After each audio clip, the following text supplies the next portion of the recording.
तहु दीवानी माया के लिख गे नई कहानी।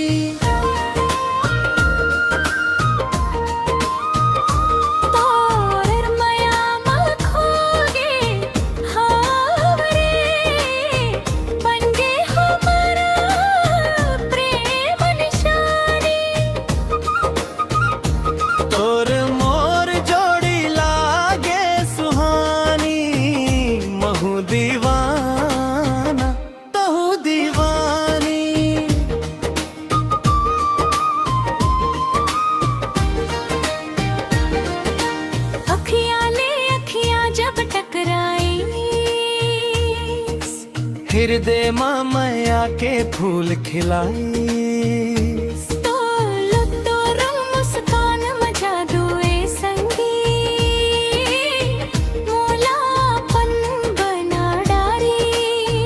तुर हंसी में जादू हैरानी मन भर गे मीठा पानी। चल संग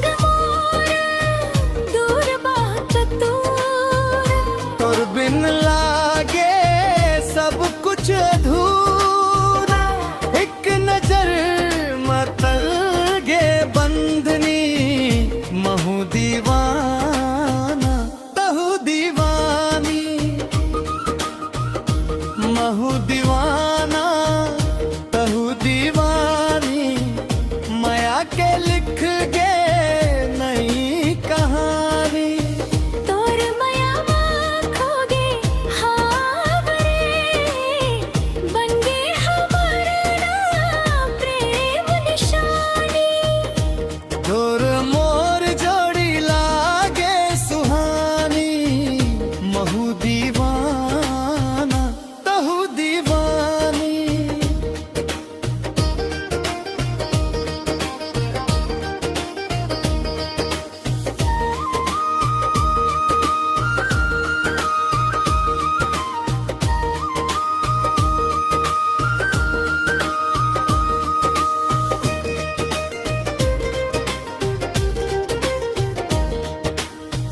अंगना में जब पाँव रखे थे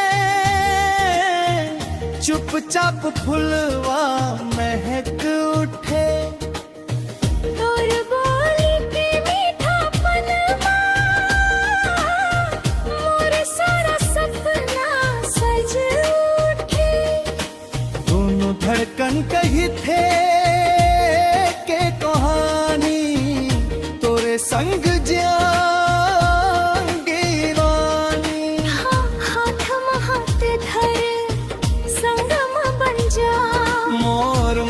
के तू अंजूरी भरदा। हर जन्म तोरे भर जुरानी महू दीवाना तहु दीवानी। महू दीवाना तहु दीवानी माया के लिख गे नई कहानी।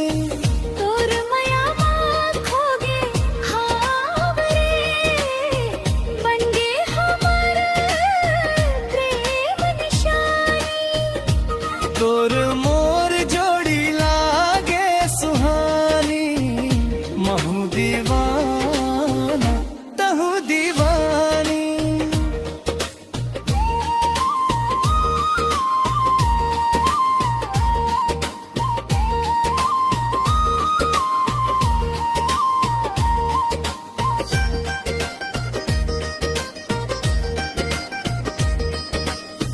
काट के चांद कस चेहरा